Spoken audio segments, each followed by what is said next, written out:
Welcome back. Today I'm going to talk about the 1986 film The Fly, which you can see the poster right there. This film was directed by David Cronenberg. It was written by David Cronenberg and Charles Edward Pogue. The film starred Jeff Goldblum, Gina Davis, and John Getz were the three main characters in the film. This is maybe Cronenberg's most well-known film.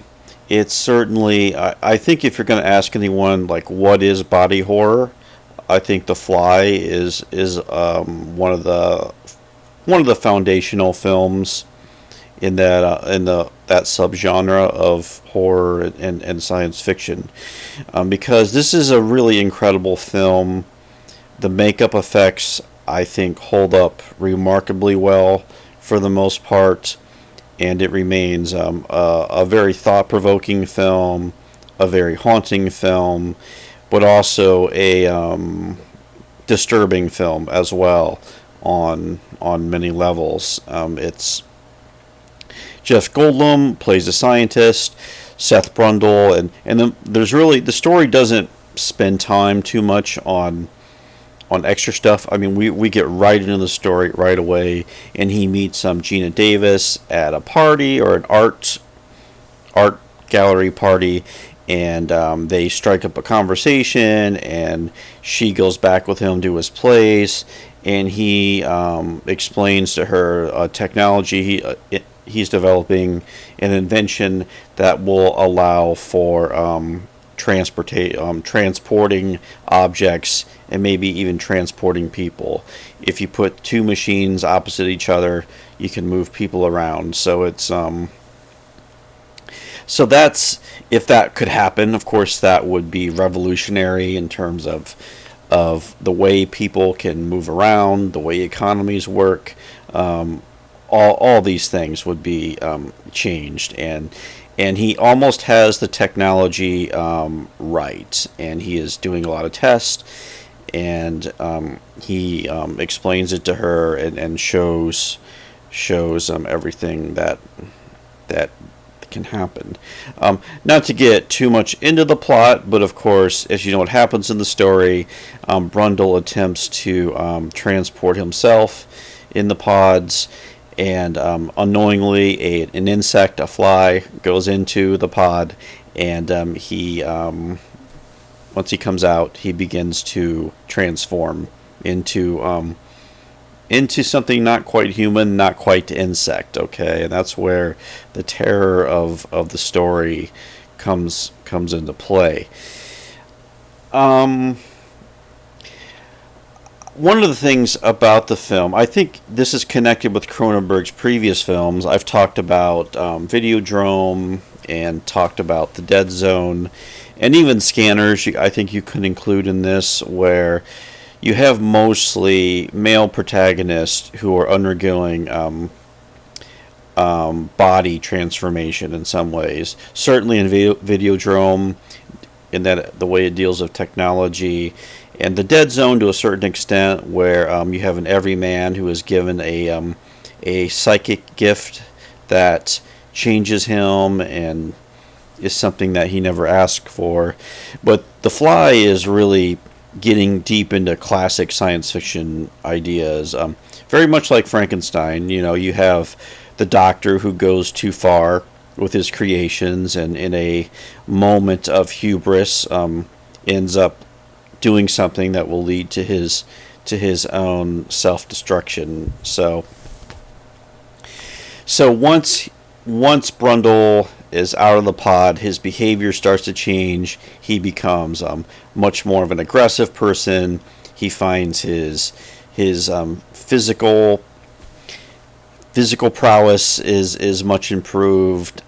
He is very much, he's not the mild-mannered or awkward type neurotic scientist he was before. He's still neurotic, but has a far more aggressive personality now. And as it becomes clear to him as he's changing, and I like how the film makes the early changes subtle, where he notices strange hairs on his back, or he suddenly wants to have sugar all the time. So there's just all these little things the film does a really good job of doing, and the makeup effects, the use of the fly, Chris Walas, who gets the first credit on the end credits, because just remarkable makeup that is, as I said, really grotesque, really disturbing, but also some beauty to it as Brundle begins to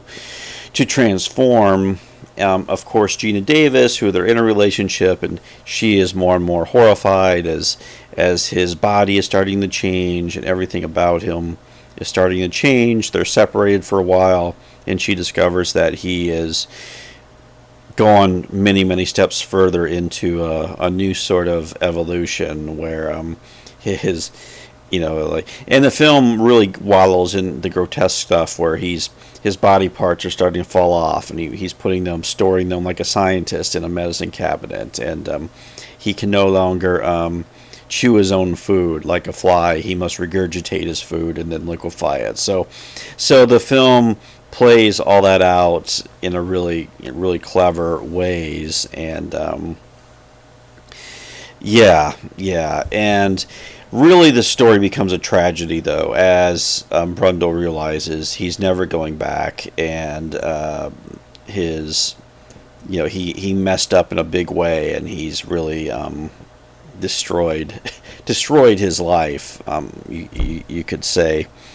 There's I think a great line towards the end of the film, whereas his transformation is almost fully complete by that point. He says, I'm an insect who dreamed he was a man, and he loved it, and now the dream is over, and the insect is awake.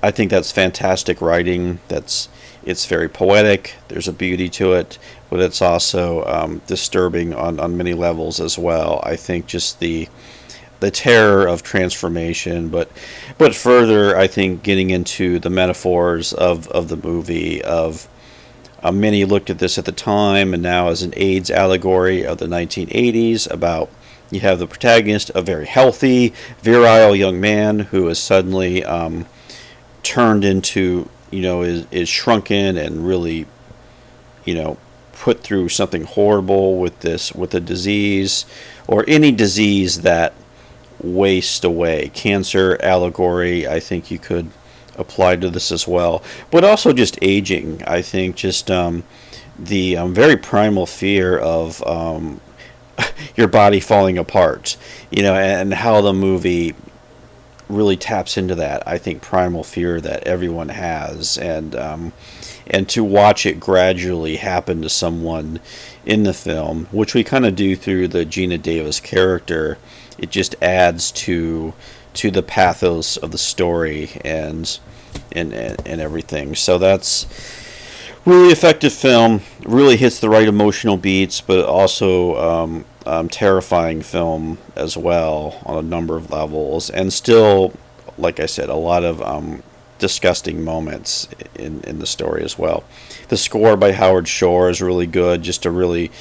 All the scores Howard Shore did for Cronenberg are excellent, and especially the way this film ends on this really grim climax, and the music just does a great job of bringing all that home. So and there's other dialogue moments where Brundle is talking about insect politics, and he gives this really weird monologue about how insects have no compassion, no compromise, and he is starting to see what that mindset is like. That was like a callback to Phase 4, the sci-fi movie from the 70s about, I've talked about that one, with when ants taking over. So there is that aspect to it as well in the story.